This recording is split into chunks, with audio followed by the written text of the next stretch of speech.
असहयोग आंदोलन जो हुआ है, वो जो हुआ था तो उसका कारण क्या क्या था। तो हम लोग देख के पढ़े, क्या पढ़े बाबू, असहयोग होने का आंदोलन जो हुआ था इसका होने का कारण क्या था, है ना। पिछला क्लास में हम लोग देखे, थोड़ा सा क्विक रिवीजन इसको कर देते हैं और इसके बाद हम लोग आगे पढ़ेंगे। तो जो ये असहयोग आंदोलन जो हुआ था इसका पहला जो इसका कारण देखे असहयोग आंदोलन का, तो पहला कारण क्या था, रॉलेट एक्ट था। रॉलेट एक्ट था, ये जो है 1919 ईस्वी में हुआ था, है ना। ये जो नियम है अंग्रेजों के द्वारा बनाया गया था, पहला ये कारण था। दूसरा देखे तो जलियांवाला बाग हत्याकांड, दूसरा जलियांवाला बाग हत्याकांड।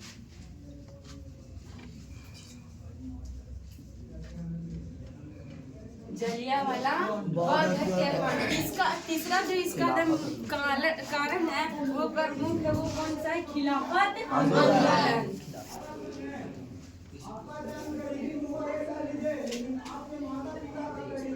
खिलाफत आंदोलन, खिलाफत आंदोलन और असहयोग आंदोलन दोनों एकदम साथ साथ शुरू हुआ, साथ साथ ही चल रहा था, है ना। खिलाफत आंदोलन क्यों हुआ था, तो ये जो खिलाफत आंदोलन है, जो खलीफा है तुर्की का, उसको क्या किया गया था, सुल्तान को, कि उसका जो इस्लाम धर्म जो मानने वाले जो लोग थे, इस्लाम धर्म जो मानने वाला जो था, तो इसमें जो फर्स्ट वर्ल्ड वॉर हुआ था उसका जो मित्र राष्ट्र था, जो उस जो युद्ध में विजय हुआ था, वो क्या करता है कि जो इस्लाम धर्म के जो दो पवित्र स्थल था, दो पवित्र स्थल जो सऊदी अरबिया में पड़ता है, उस पे फ्रांस और इंग्लैंड अपना अधिकार कर लेता है। इससे और खलीफा जो है उसके साथ दुर्व्यवहार करता है, उसको बहुत ज्यादा बेइज्जती करता है। तो इसी इस्लाम धर्म वाले लोग क्या करते हैं, वो जो खलीफा को जो बेइज्जती किया गया उसको अपना बेइज्जती मानते हैं, नहीं, क्योंकि पैगंबर के बाद खलीफा को ही वो क्या मानते थे, अपना भगवान मानते थे। जो इसीलिए लोग आंदोलन कर रहा था कि जो दो पवित्र स्थल है उसको लौटाया जाए और खलीफा जो है उसको पद पे मान सम्मान के साथ बैठाया जाए। खिलाफत जो है, खिलाफत आंदोलन 1 अगस्त 1920 ईस्वी को शुरू हुआ था और इसके साथ साथ असहयोग आंदोलन भी शुरू किया गया था। ये खिलाफत आंदोलन अली बंधुओं के द्वारा शुरू किया गया था। असहयोग आंदोलन महात्मा गांधी के द्वारा 1920 ईस्वी में नागपुर अधिवेशन में शुरू किया गया था। इसका नेतृत्व कौन कर रहे थे असहयोग आंदोलन का, तो महात्मा गांधी कर रहे थे। इसका खिलाफत आंदोलन और असहयोग आंदोलन दोनों का जन समर्थन प्राप्त होता है। व्यापक रूप से बोले, व्यापक रूप से होने वाला आंदोलन जो था वो असहयोग आंदोलन। इसमें जो है सभी लोग क्या किए थे, समर्थन किए थे असहयोग आंदोलन का। असहयोग आंदोलन का बोले तो इसका क्या था, इसका जो मकसद था, किसका, असहयोग आंदोलन का, इसका मकसद था स्वराज की प्राप्ति। क्या था, स्वराज की प्राप्ति, यानी आजादी। स्वराज मतलब क्या होता है, स्वतंत्रता। इसका जो मकसद था ये शुरू ही किया गया था स्वराज की प्राप्ति के लिए। फर्स्ट वर्ल्ड वॉर में अंग्रेज क्या बोलता है कि अगर आप लोग भारतीय मेरा साथ दीजिएगा और इस युद्ध को हम जीत जाएंगे तो उसको बाद क्या करेंगे कि जो भारत रूस को आजाद कर देंगे। लेकिन वो ऐसा नहीं करता, अपना वादा से मुकर जाता है और फिर लाता है रॉलेट एक्ट और जलियांवाला बाग हत्याकांड। यही सब के विरोध में असहयोग आंदोलन शुरू करने का निर्णय लिया जाता है और शुरू भी किया जाता है। इसका मकसद रखा जाता है स्वराज की प्राप्ति, यानी स्वतंत्र। और लोगों से क्या कहा जाता है कि आप लोग अभी तक तो हम लोग अंग्रेजों का साथ दिए थे, है ना, इसलिए वो यहाँ आया और इतना दिन तक राज किया, शासन किया। अब हम लोग क्या करेंगे, उसके प्रति हम लोग सहयोग नहीं करेंगे बल्कि असहयोग की भावना करेंगे उत्पन्न। और इसके साथ में जितने भी विदेशी वस्तुएं हैं, विदेशी वस्तुओं को क्या किया गया, बहिष्कार किया गया। जितने भी विदेशी वस्तु बिक रहे थे यहाँ सबको बंद किया गया, उसका बहिष्कार किया गया। लोग विदेशी वस्तुओं को एकदम होलिका दहन जैसा सबके जमा कर करके और आग लगा देता था। जितना प्लेटफॉर्म था, जितना सड़क रोड पे, सभी जगह पे आंदोलन, विद्रोह। अब महात्मा गांधी कहते थे कि अहिंसा है ना, अहिंसा हम लोग के करना है, अहिंसा करना, ना कि हिंसा, शांति पूर्वक क्या करना है, आंदोलन करना है। लेकिन ये जो है असहयोग आंदोलन जो था इतना ज्यादा उग्र व्यापक हो गया ना कि इसको रोक पाना बहुत मुश्किल। सभी जगह पे तोड़ फोड़ मार धार पूरा एकदम होने लगा। जो असहयोग आंदोलन जो हो रहे थे वो ये दो तरह से कार्य कर रहा था। कितना तरह से? दो तरह से कार्य कर रहा था। एक है रचनात्मक और दूसरा है नकारात्मक। ये जो है दो तरह से काम कर रहा था। रचनात्मक कार्य में क्या था? तो रचनात्मक में कहा गया कि जितने भी भारतीय हैं वो सभी क्या करें, अपना घर में स्वयं करघा का इस्तेमाल करके और सूत काट के और कपड़ा बनाना शुरू करे। इसमें जो है रचनात्मक कार्य में एक तिलक फंड बनाया गया और उसमें 1 करोड़ राशि जमा किया गया कांग्रेस नेताओं के द्वारा, और उस फंड को जनता में डिस्ट्रीब्यूट किया गया, बांटा गया।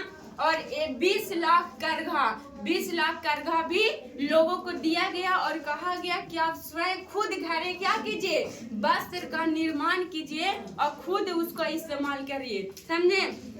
इसमें क्या था कि जितने भी विदेशी वस्तुएं सभी का बहिष्कार करना, ये सब हो गया रचनात्मक कार्य। इसका नकारात्मक कार्य क्या था? तो नकारात्मक कार्य में था कि बहुत जितने भी जो भारतीय हैं, जो अंग्रेजों के द्वारा दिया गया जो उपाधि है, जैसे महात्मा गांधी को भी उपाधि मिला था ना, कैसर ए हिंद की, और सर नाइट का जो है वो मिला था जो सरनाथ है वो रविंद्रनाथ टैगोर को। ये क्या करते हैं कि जो जलियांवाला बाग हत्याकांड होता है उसके बाद ये क्या करते हैं, उपाधि को लौटा देते हैं। और उपाधि को लौटाने के बाद इसका नकारात्मक कार्य असहयोग आंदोलन में क्या कहते हैं कि जितने भारतीयों को उन लोगों के द्वारा जो दिया गया उपाधि है उसको क्या करना, त्याग करना।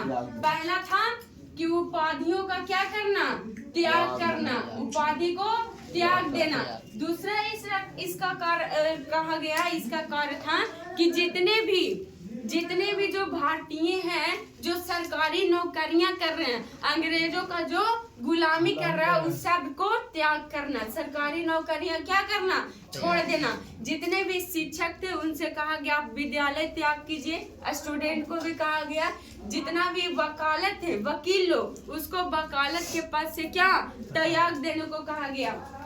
तो दूसरा इसका क्या था, सरकारी नौकरियां को क्या करना, त्याग करना। तीसरा इसका था कि असहयोग आंदोलन का नेतृत्व महात्मा गांधी तो कर ही रहे थे, लेकिन इसके साथ साथ खिलाफत आंदोलन को भी वो सहयोग देते हैं, समर्थन देते हैं, उसमें भी शामिल हो जाते हैं। तो इसका वजह था, इसलिए वो शामिल होते हैं कि जो हिंदू देखे होंगे कि जो खिलाफत आंदोलन शुरू किया था वो इस्लाम धर्म के लोग किया था।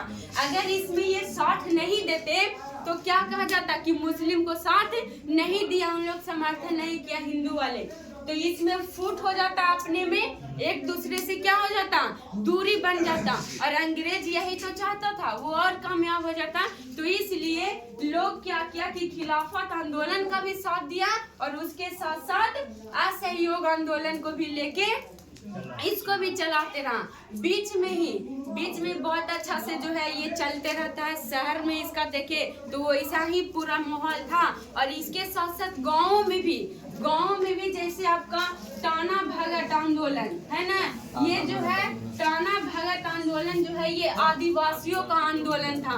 ये जो है आदिवासी कर रहे थे टाना भगत आंदोलन। इस तरह से गांव में भी पूरा आंदोलन होने लगा, बहुत ज्यादा होने लगा। 1921 में ही 396 विद्रोह हो गया।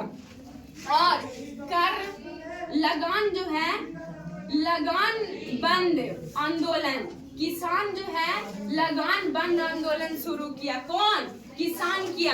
इसमें जो है अंग्रेजों को जो टैक्स देता था वो देने से इनकार कर दिया और सब क्या करने लगा, आंदोलन करने लगा। जो आदिवासी लोग थे वो किए टाना भगत जो है वो आंदोलन शुरू किया।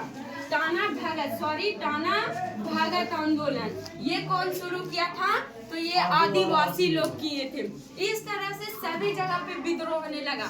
अब बहुत ज्यादा जब विद्रोह होने लगा तो ये व्यापक रूप एकदम पूरी जनता, इसमें सभी वर्ग के लोग क्या भाग लिए थे असहयोग आंदोलन में, और बहुत अच्छा से चल रहा था।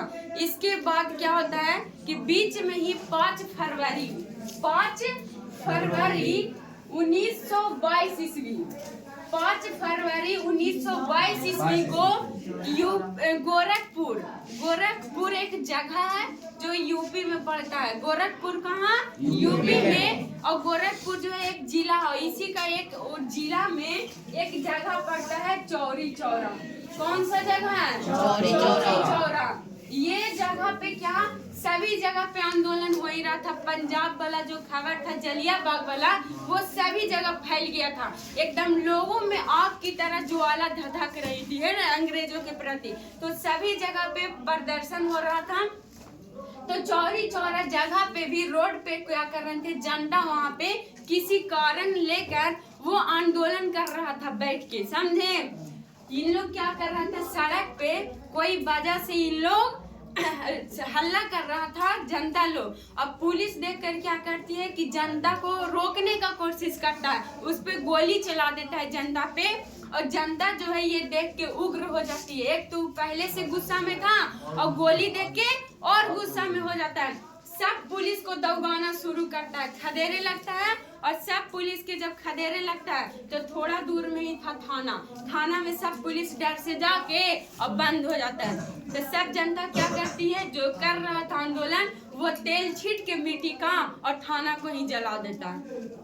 जब जला देता है तो उसमें 22 को पुलिसकर्मी क्या जिंदा जल के मर जाते हैं। और यही घटना को कहा जाता है चौरी चौरा घटना, है ना, हत्याकांड। ये जो घटना है वो चौरी चौरा हत्याकांड के नाम से जाना जाता है। ये जब महात्मा गांधी सुनते हैं चौरी चौरा घटना के बारे में कि जो मेरा सहयोगी जो था वो ऐसा काम किए हैं, तो वो क्या करते हैं कि वो क्या करते थे, अहिंसा को बढ़ावा देते थे, ना कि हिंसा को। और यहाँ पे हिंसा हो गया ना, 22 पुलिसकर्मी जो है वो जिंदा जल के मर गया। जब ये घटना महात्मा गांधी सुनते हैं तो बहुत ज्यादा वो दुख महसूस करते हैं और असहयोग आंदोलन को वापस लेने का निर्णय कर लेते हैं। और ये घटना से जो है असहयोग आंदोलन को क्या करते हैं, वापस ले लेते हैं।